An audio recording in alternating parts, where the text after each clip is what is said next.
Bismillahirrahmanirrahim. Assalamualaikum warahmatullahi wabarakatuh.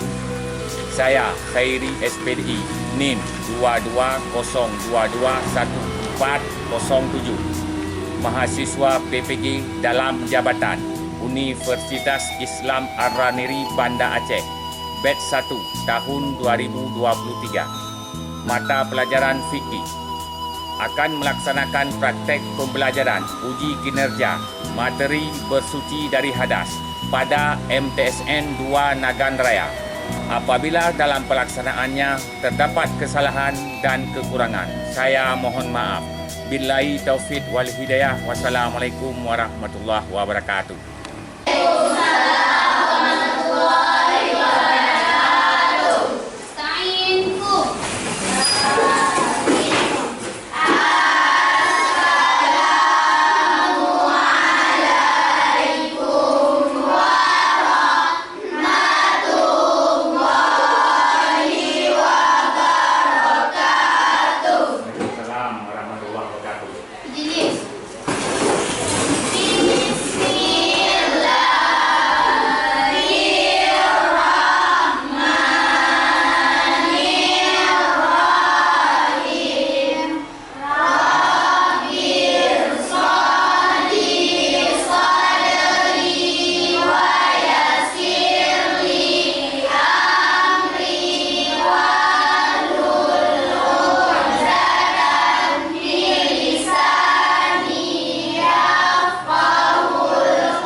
Siapa yang tidak hadir? Hadir semua.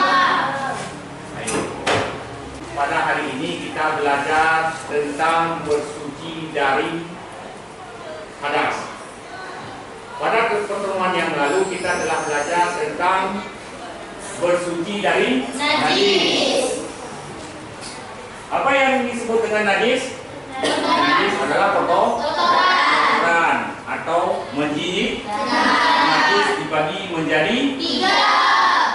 Yang pertama, najis mukhafafah. Yang kedua, najis mutawassithah. Dan yang ketiga, najis mughalladzah. Najis mughalladzah.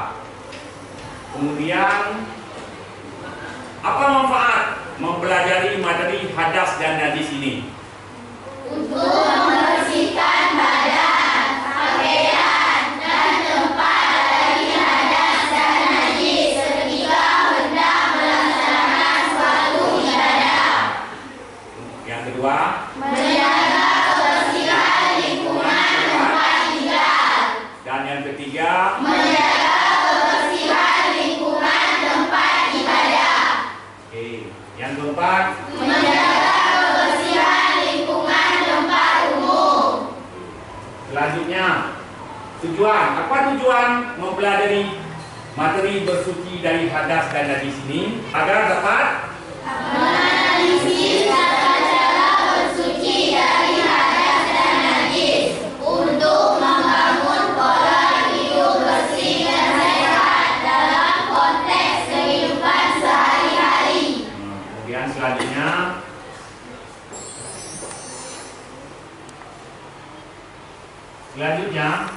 silakan kalian amati gambar tentang bersuci dari hadas di bawah ini. Setelah kalian amati gambar, catatlah poin-poin penting yang terdapat pada gambar tersebut. Yang pertama, pengertian hadas.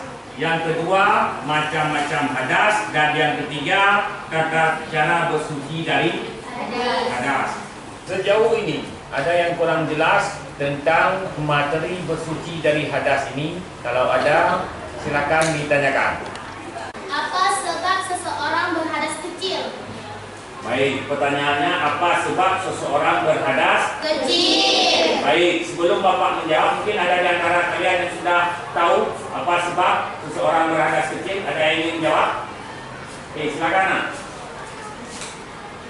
Sebab-sebab seorang berhadas kecil adalah sesuatu yang keluar dari dua lubang, yaitu dubur atau tubuhnya, seperti buang air besar, buang air kecil, dan buang angin. Sesuatu yang tidak keluar dari dua jalan dubur dan tubuh, yaitu meliputi hilang akal, seperti gila, pingsan, tidak sadar sebagai benar, yang kemaluan tanpa alas, tidak nyenyak dengan posisi miring atau tanpa letakkan tinggi di atas lantai, bersentuhan langsung antara kulit laki-laki dan kulit perempuan yang sudah balik dan bukan kaumnya, muntah, tertawa berbahak-bahak ketika sholat, makan yang buta dan memandikan mayat. Jadi baik. Jadi kawan kalian telah menjawab tadi pertanyaan tentang apa sebab dikatakan berhadas Kecil. Sebab seseorang berhadas kecil adalah sesuatu yang keluar dari dua lubang, yaitu dubur dan kubulnya. Buang air besar, buang air kecil, buang angin.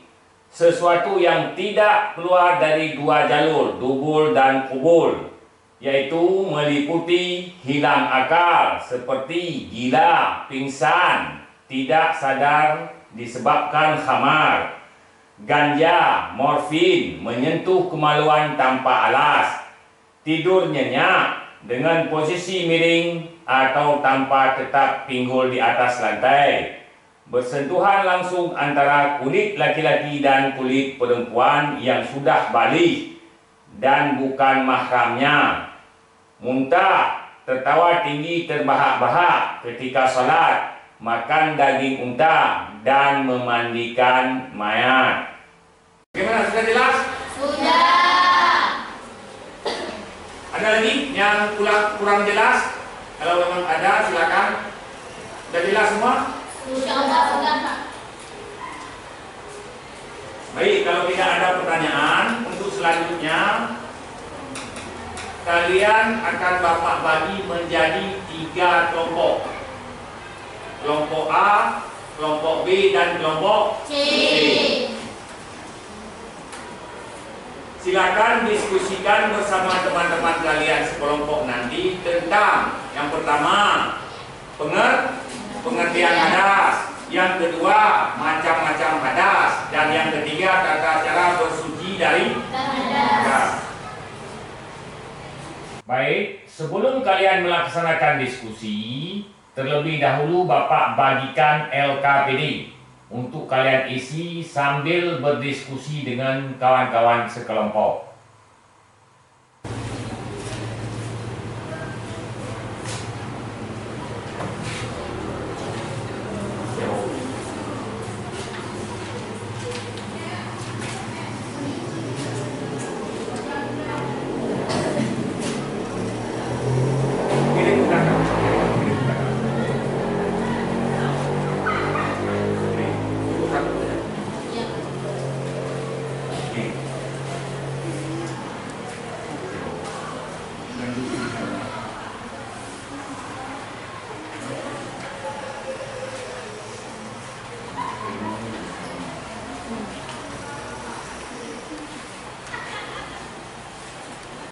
Bagaimana? Sudah siap? Sudah. Untuk yang pertama, siapa A? Yang lain didengar, nanti ditanyakan. Assalamualaikum warahmatullahi wabarakatuh. Waalaikumsalam warahmatullahi wabarakatuh. Selamat pagi Bapak Guru dan teman-teman yang berbahagia. Pertama-tama marilah kita panjatkan puji syukur kehadiran Allah SWT karena telah memberikan rahmat sehingga kita dapat berkumpul di ruangan kelas ini. Perkenalkan, nama saya Nur Eni yang akan bertugas sebagai moderator sekaligus yang akan membacakan materi diskusi tentang bersuci dari hadas. Anggota kelompok kami yaitu kelompok A adalah Nur Eni sebagai moderator sekaligus yang akan membacakan materi, Farah Zahira sebagai juru tulis, Nur Vita sebagai anggota, Asra sebagai anggota, Ika Duratul Hikmah sebagai anggota, Yulia Salwa sebagai anggota, dan Rizatul Husna sebagai anggota. Baiklah teman-teman, langsung saja saya bacakan hasil diskusi kelompok kami adalah sebagai berikut. Pengertian hadas. Hadas adalah sesuatu yang mewajibkan wudhu atau mandi. Bersuci dari hadas hanya dapat dilakukan dengan wudhu atau mandi dengan air suci mensucikan. Dan jika tidak ada air dapat dilakukan dengan tayamum. Sesuatu yang mewajibkan wudhu disebut hadas kecil dan sesuatu yang mewajibkan mandi disebut hadas besar. B. Macam-macam hadas. 1. Hadas kecil. Hadas kecil adalah hadas yang cara menyucikannya dengan berwudu atau tayamum.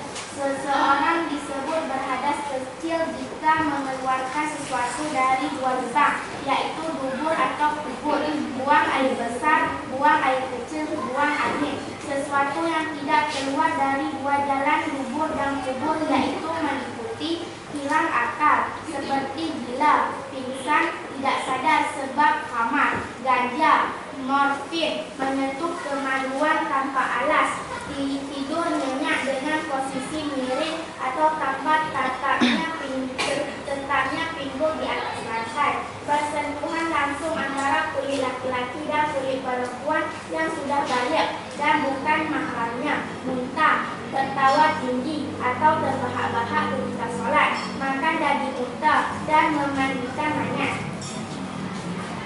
2. Hadas besar. Hadas besar adalah sesuatu yang mewajibkan mandi. Ada beberapa hal yang mewajibkan mandi besar, yaitu berjima, baik keluar mani maupun tidak, mani, haid atau nifas, dan mati.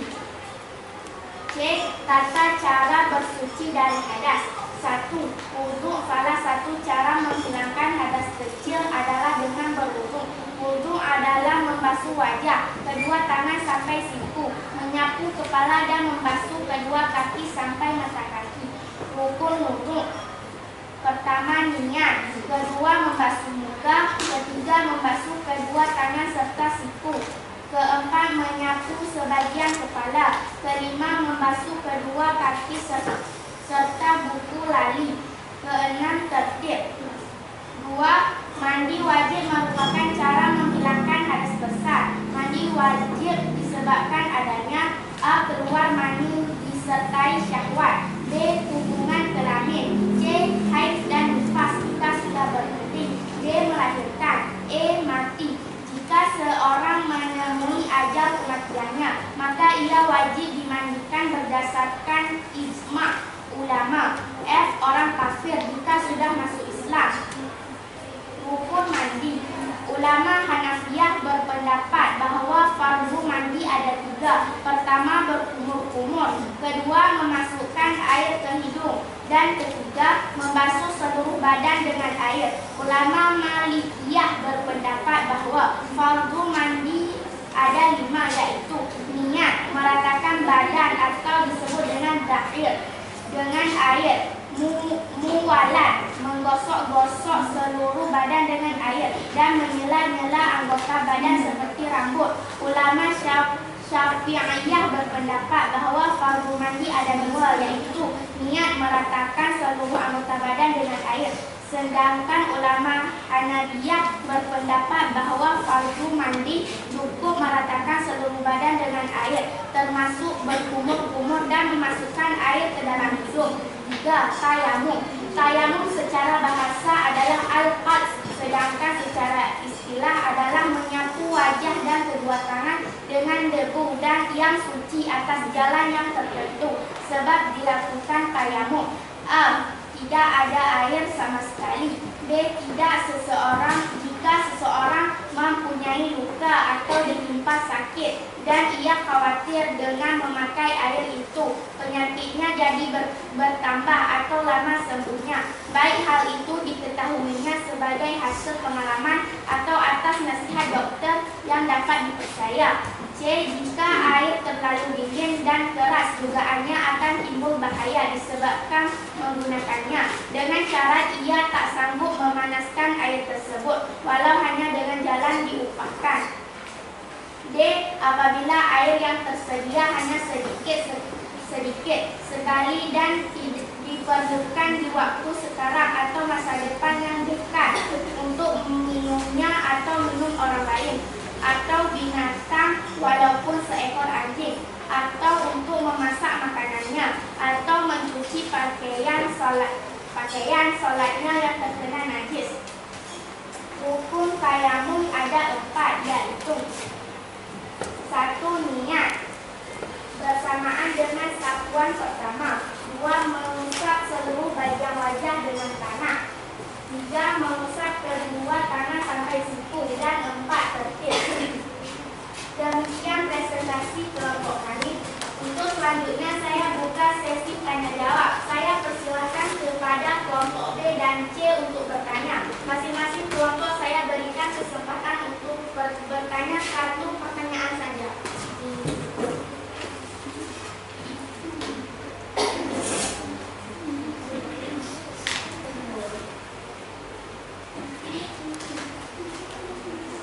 Oke, silakan kelompok B dan C untuk bertanya. Siapa dulu? Kelompok B, silakan. Ini bertanya, jika seseorang perempuan melahirkan, kapan waktu mandi wajibnya? Oke. Pertanyaan dari kelompok B. B. Dari kelompok C, Kami dari kelompok C ini bertanya kepada kelompok A. Apa saja yang dapat membatalkan wudhu? apa saja yang dapat? Tadi pertanyaan dari kelompok Jika seseorang perempuan melahirkan, kapan waktu mandi wajibnya? kapan waktu mandi wajibnya? Oke, silakan dijawab. Baik, saya akan menjawab pertanyaan dari kelompok B. Soalnya adalah, jika seorang perempuan melahirkan, kapan waktu mandi wajibnya?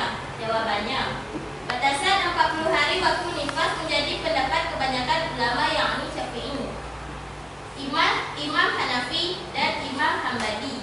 Selanjutnya saya akan menjawab pertanyaan dari kelompok C. Soalnya adalah, apa saja yang dapat membatalkan wudhu?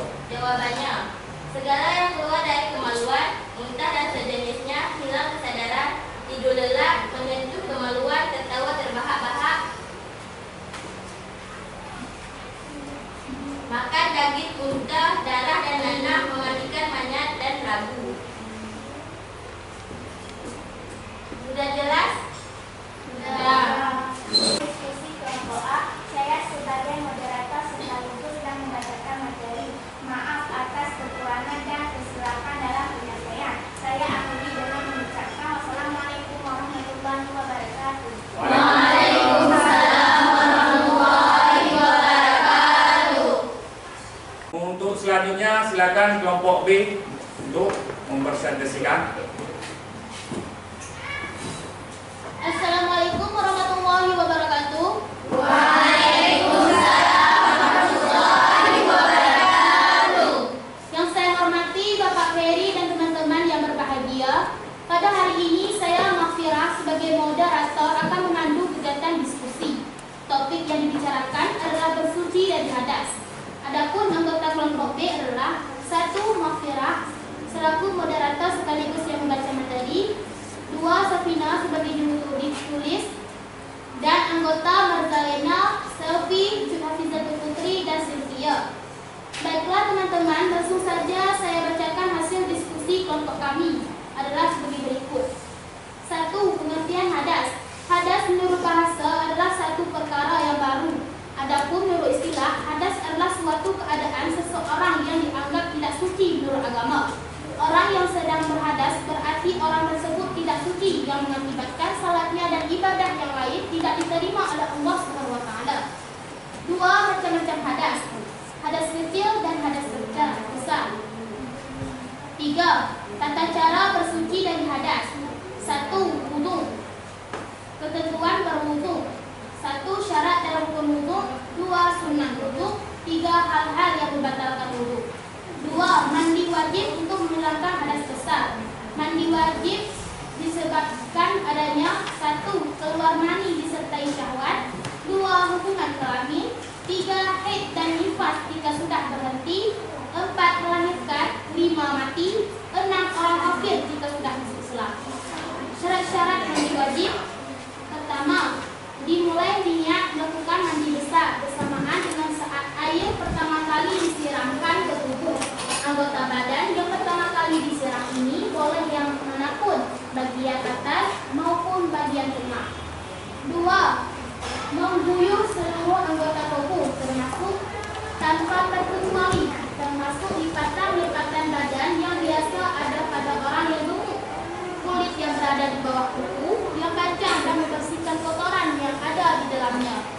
bagian belakang telinga dan bagian depannya yang berlekuk-lekuk selangkangan kedua paha, sela-sela antara dua pantat yang saling menempel, dan juga kulit kepala yang berada di bawah rambut yang tebal.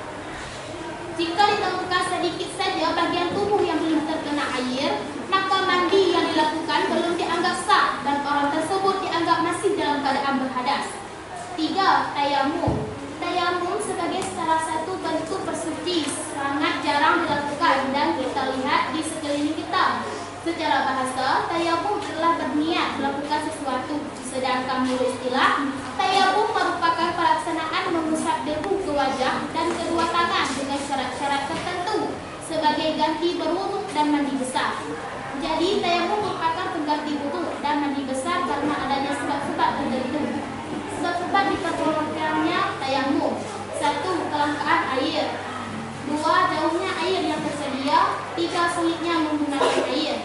Demikian presentasi kelompok kami. Untuk selanjutnya saya buka sesi tanya jawab.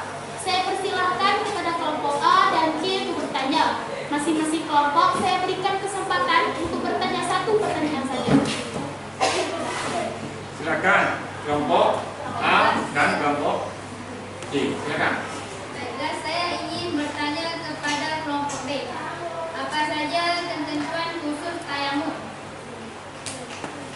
Selanjut pertanyaan selanjutnya dari kelompok C. Silakan. Kami dari kelompok C ingin bertanya kepada kelompok B, bagaimana lafal mandi wajib? Lafal mandi wajib. Silakan kelompok C. Assalamualaikum warahmatullahi wabarakatuh. Waalaikumsalam warahmatullahi wabarakatuh. Saya ingin menjawab pertanyaan dari kelompok A, yaitu apa saja ketentuan khusus tayamum. Ketentuan khusus tayamum adalah berbeda dengan wudu. Tayamum memiliki ketentuan-ketentuan khusus sebagai berikut. 1. Harus dilakukan setelah masuk waktu salat. 2. Jika disebabkan oleh kelangkaan air, maka harus dibuktikan setelah melakukan pencarian dan pencarian tersebut dilakukan setelah masuk waktu salat. 3. Tanah yang dipergunakan harus yang murni, tidak bercampur dengan barang lain seperti tepung, suci, bersih, lembut, kering, dan berdebu. 4. Tayamum hanya sebagai pengganti wudu dan mandi besar, bukan pengganti penghilang najis. 5. Sebelum melakukan tayamum, jika memiliki najis harus disucikan terlebih dahulu. 6. Tayamum hanya bisa dipergunakan untuk satu kali salat wajib.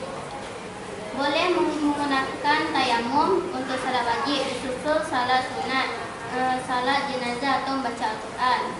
7. Meskipun pengganti tayamum berbeda dengan wudu, jika wudu memiliki 6 ketentuan wajib yang wajib, maka tayamum hanya memiliki 4 rukun. 1. Niat dalam hati. 2. Mengusap wajah. 3. Mengusap kedua tangan dan berwudu. 8. Tayamum menjadi batal disebabkan oleh perkara-perkara yang diduga membatalkan wudu. 9. Oleh karena salah sebabnya adalah kelangkaan air, maka tayamum akan menjadi batal ketika menemukan air sebelum salat dilaksanakan. Apakah sudah mengerti?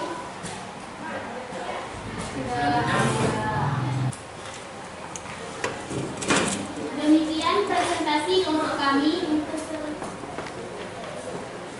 Saya sebagai moderator sekaligus yang membacakan materi, maaf atas kekurangan dan kesilapan dalam penyampaian. Saya akhiri dengan mengucapkan wassalamualaikum warahmatullahi wabarakatuh. Waalaikumsalam warahmatullahi wabarakatuh. Selanjutnya silakan kelompok C. Assalamualaikum warahmatullahi wabarakatuh. Waalaikumsalam warahmatullahi wabarakatuh. Yang terhormat Bapak Heri selaku guru fikih dan teman-teman yang saya banggakan, puji syukur marilah kita panjatkan kepada Allah Subhanahu wa taala dan selawat serta salam semoga tetap tercurahkan pada Rasulullah Muhammad SAW. Perkenalkan, nama saya Febi Mishila yang akan bertugas sebagai moderator sekaligus yang akan membacakan materi diskusi tentang bersuci dari hadas. Anggota kelompok kami yaitu kelompok C adalah Saya Feby Meishila selaku moderator sekaligus yang akan membacakan materi. Kemala Indah sebagai juru tulis, anggotanya Farah Al-Muftia Fahma, Rizka Marsyasa Putri, Putri Indrasari, dan Syifa Putri Sadrina. Baiklah teman-teman, langsung saja saya bacakan hasil diskusi kelompok kami adalah sebagai berikut. A. Pengertian hadas. Hadas adalah sesuatu yang mewajibkan wudu atau mandi. Bersuci dari hadas hanya dapat dilakukan dengan wudu atau mandi, dengan air suci mensucikan. Dan jika tidak ada air, dapat dilakukan dengan tayamum. B.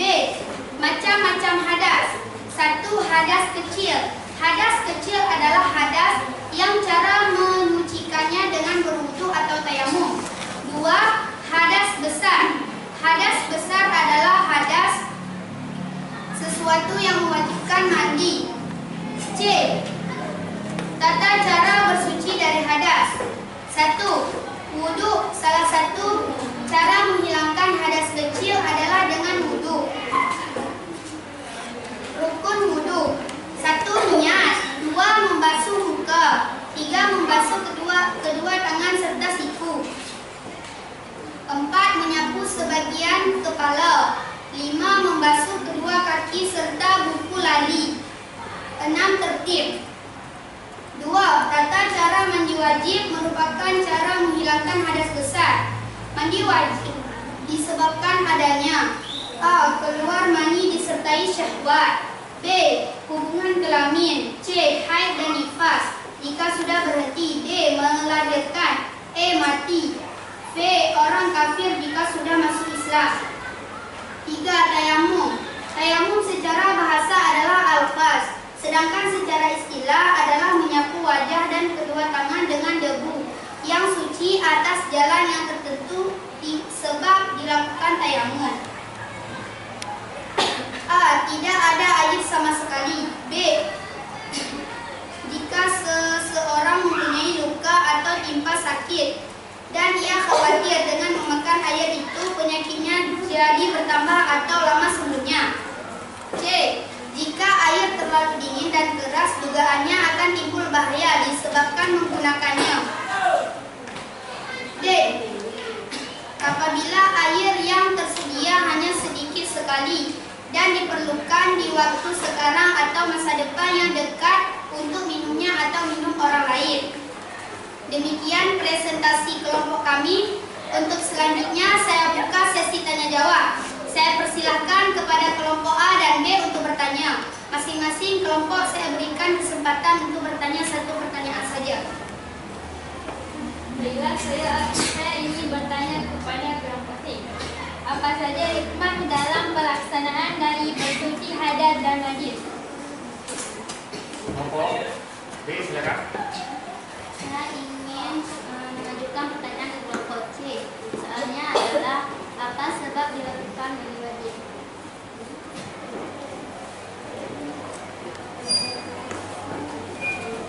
Assalamualaikum warahmatullahi wabarakatuh. Waalaikumsalam warahmatullahi wabarakatuh. Saya akan menjawab pertanyaan dari kelompok A. Soalnya adalah apa saja hikmah dalam pelaksanaan dari bersuci hadas dan najis?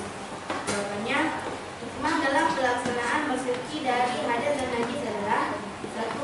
Menjadi muslim yang sehat dan bermartabat. 2.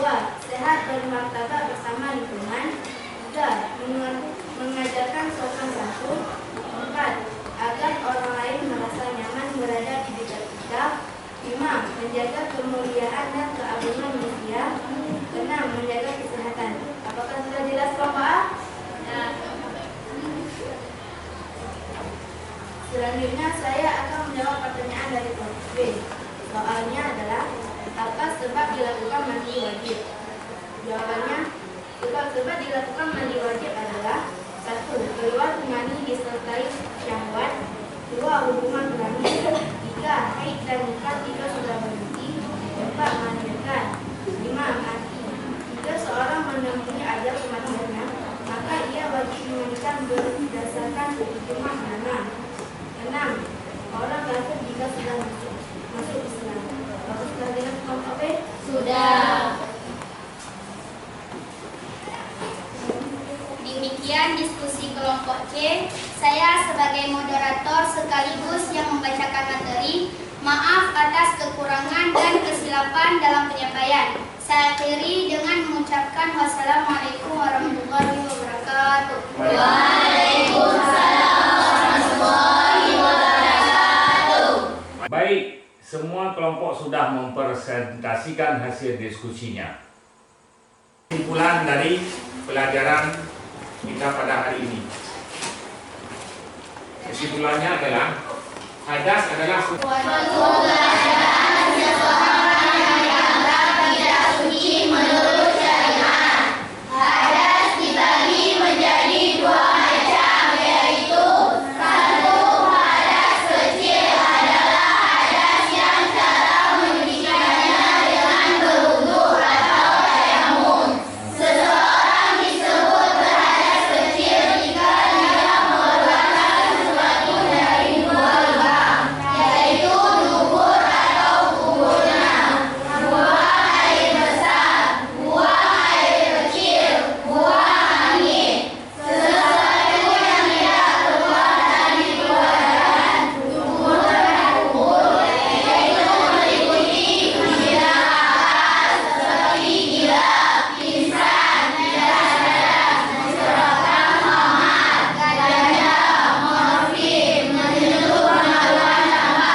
kemudian hadas dan besar.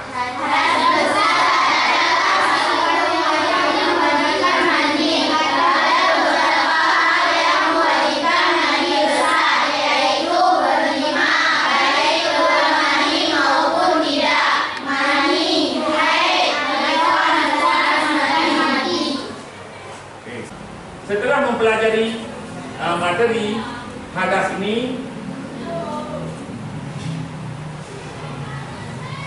dengan metode diskusi, silakan kalian tulis tanggapan kalian masing-masing di LKPD yang telah Bapak bagikan tadi. Pesan moral dalam mempelajari materi hadas ini. Pesan-pesan moralnya adalah membersihkan diri, pakaian, tempat dan benda-benda lain dari najis dan hadas dengan cara yang ditentukan oleh syariat Islam, merupakan kedudukan yang paling utama baik dalam beribadah maupun dalam kehidupan sehari-hari. Dengan menjaga pola hidup bersih dapat melindungi diri dan menjaga kesehatan dari berbagai jenis penyakit. Kemudian hikmah dalam pelaksanaan bersuci dari hadas dan najis ini, yang pertama, menjadikan muslim yang sehat bermartabat. Yang kedua, sehat bermartabat bersama lingkungan. Yang ketiga, menjaga sopan santun. Yang keempat, menjaga agar orang lain merasa nyaman duduk di dekat kita. Kelima, menjaga kemuliaan dan keagungan sebagai manusia. Dan yang keenam, menjaga kesehatan. Baik, untuk pertemuan selanjutnya, pertemuan yang akan datang, kita akan mempelajari tentang salat fardu 5 waktu. Silakan anak-anak Bapak baca di rumah nanti tentang materi salat fardu 5 waktu. Baiklah, sebelum kita akhiri pertemuan kita pada hari ini, mari kita sama-sama berdoa dengan mengucapkan alhamdulillah. Dan Bapak akhiri dengan mengucapkan billahi taufiq wal hidayah. Wassalamualaikum warahmatullahi wabarakatuh.